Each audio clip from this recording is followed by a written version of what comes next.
Hello, good morning everyone. बच्चों, आज हम लोग पाठ 10 पढ़ने जा रहे हैं, जिसका नाम है इस हाथ ले और उस हाथ दे। इस हाथ ले और उस हाथ दे।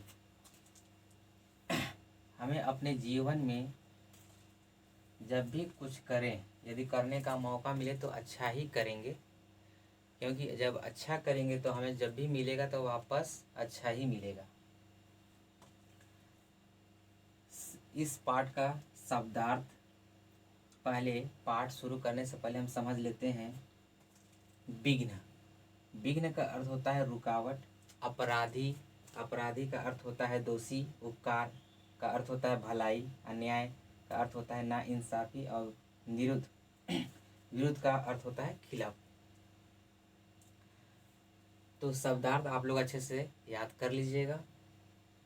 अब इस पाठ को शुरू करने से पहले दो शब्द आपके लिए कि हम कभी भी बेजुबान पशु पक्षियों पे जो हम अपना रुआब दिखाते हैं वो गलत है। वो बेजुबान भले ही हैं, लेकिन उन्हें भी खुलकर जीने का हक है। और इस पृथ्वी पर अन्याय के विरुद्ध न्याय की मांग करना उनके लिए भी बना हुआ है। बच्चों,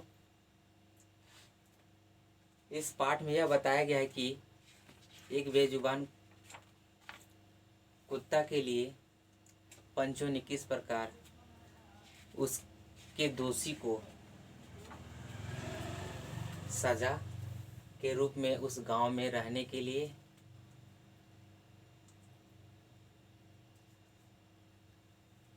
किया गया। चलिए इस पाठ को पढ़ते हैं। इस पाठ में एक फकीर की कहानी है। मेन जो है फकीर की कहानी है, जो कभी ऐसा गांव नहीं देखा होगा जैसा वो बीहड़ गांव था। उस बीहड़ गांव के बारे में कुछ थोड़ा सा बता देता हूँ कि वहाँ पे फकीर कुछ दिन रहा। वहाँ पे गया तो उन्होंने दरवाजे दरवाजे तक अलग जगाई। उन्होंने भिक्षा मांगा, पर किसी भी दरवाजे से दानी का एक तिनका तक उसे भिक्षा के रूप में नहीं मिला। फिर भी उसने, अंदर से गुस्सा तो होगा, लेकिन अपने गुस्सा को शांत करके हरी इच्छा कहकर वहाँ से निकल गया। वह दूसरे गांव जाना चाहता था। वहाँ से दूसरा गांव जो था 2 कोस की दूरी पे था। वहाँ से उल्टे पांव जैसे ही गया गांव से, तो आगे गया तो रास्ते में 2 रास्ते मिले उसे। पगडंडी के रास्ते गया तो रास्ते मिले। एक रास्ते में कीचड़ भरा हुआ था और दूसरे रास्ते में पगडंडी का ही रास्ता था, लेकिन वहाँ पे कुत्ता बैठा हुआ था। फकीर को देखकर वो कुत्ता गुर्राया और भौंकने लगा। फकीर को गुस्सा आ गया, क्योंकि उसे दाने खाने के लिए एक दाना भी नहीं मिला था। वो पहले से ही नाराज़ था, गुस्से में था। उसने गुस्से में उस बेजुबान कुत्ते को अपने चिमटे से जोर से प्रहार किया। अब कुत्ता डर से टाँय टाँय चिल्लाने लगा और वहाँ से जैसे ही भागने की कोशिश किया कि तब तक फिर से दोबारा फकीर ने उस चिमटे से पहले से भी तेज उस पर वार किया। इस बार कुत्ता जो है जोर जोर से चिल्लाने लगा और वहाँ से पंचायत की ओर भागते हुए गया। गांव में पंचायत चल रही थी। पंचायत में विघ्न होने लगा। वहाँ पे विघ्न, पंचायत सुनाने में रुकावट होने लगा, क्योंकि कुत्ते की भौंकने की आवाज़ से वहाँ पे विघ्न पड़ रहा था।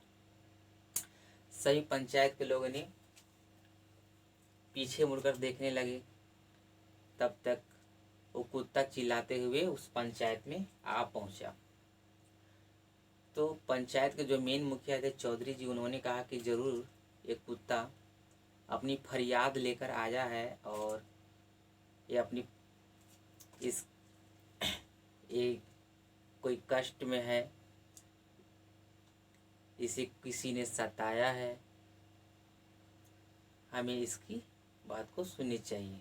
तब दूसरे ने कहा कि ये तो बेजुबान है, इसकी भाषा हम समझ नहीं पाएंगे, गवाही कौन देगा। तरह तरह की बात होने लगी। तो किसी पंच ने कहा कि ऐसी बात नहीं, हम पंचों का एक कर्तव्य बनता है कि हम इसके दोषी को सजा दें। ऐसा सोचकर उन्होंने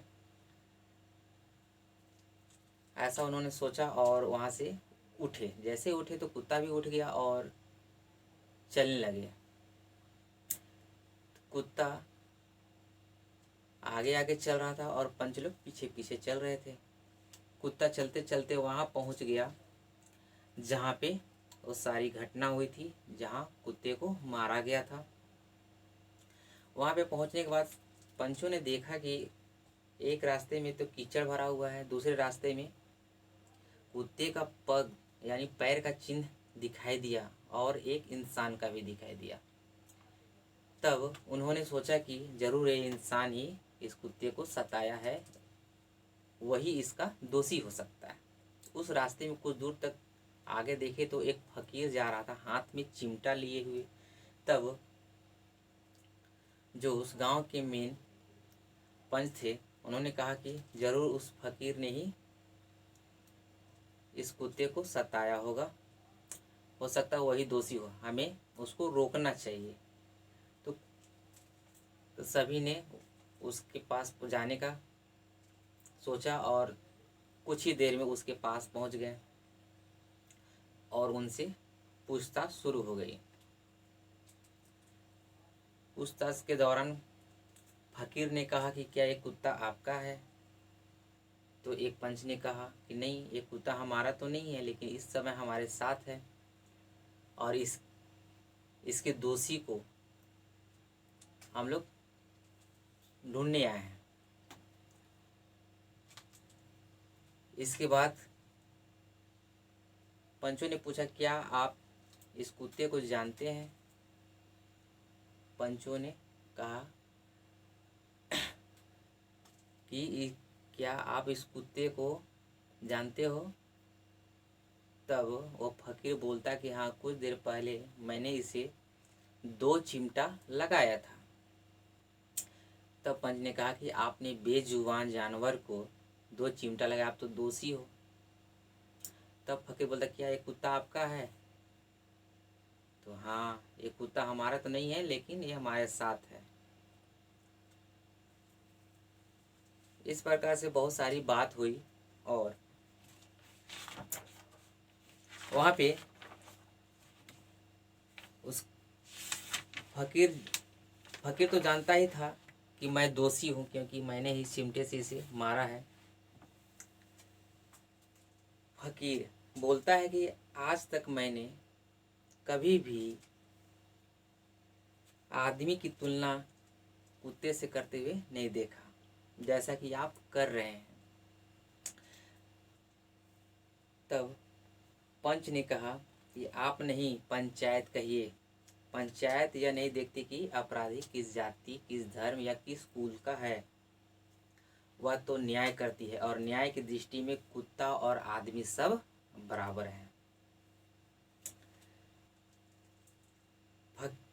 फकीर इस बार चुप था, क्योंकि वो कुछ बोल नहीं सकता था, क्योंकि वो तो खुद दोषी था, वो जानता था। पांचों पंचों ने एक साथ यह निर्णय दिया कि जो कुत्ता रोटी का एक टुकड़ा खाकर अपने स्वामी के लिए अपने प्राण तक देने को तैयार रहता है, वह उस फकीर से कहीं ज्यादा श्रेष्ठ है, जो दिन रात समाज के अन्न पर पलता है, पर बदले में समाज का कुछ भी उपकार वो नहीं करता। फकीर से ऐसा उन्होंने कहा कि आप तो कोई उपकार नहीं करते, आप तो समाज के अन्न पे पलते हैं और कोई भी काम समाज के लिए नहीं करते। पंचायत का यह फैसला जो है फकीर के केवल कानों में ही नहीं सुनाई दिया, बल्कि उसके हृदय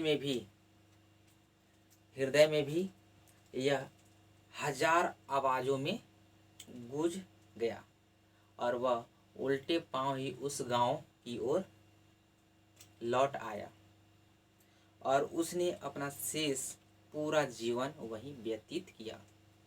इस पाठ से हमें यह शिक्षा मिलती है कि हमें भी कभी बेजुबान जानवर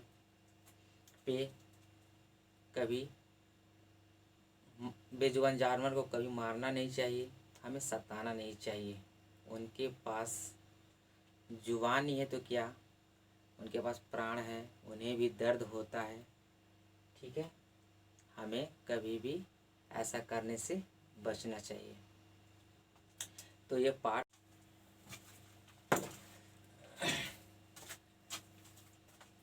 एक बार आप लोग भी इसको पढ़ लेंगे, आप लोग को बहुत ही अच्छे से इस कहानी, जो भी कहानी है, आप लोग को अच्छे से समझ में आ जाएगा। Thank you very much.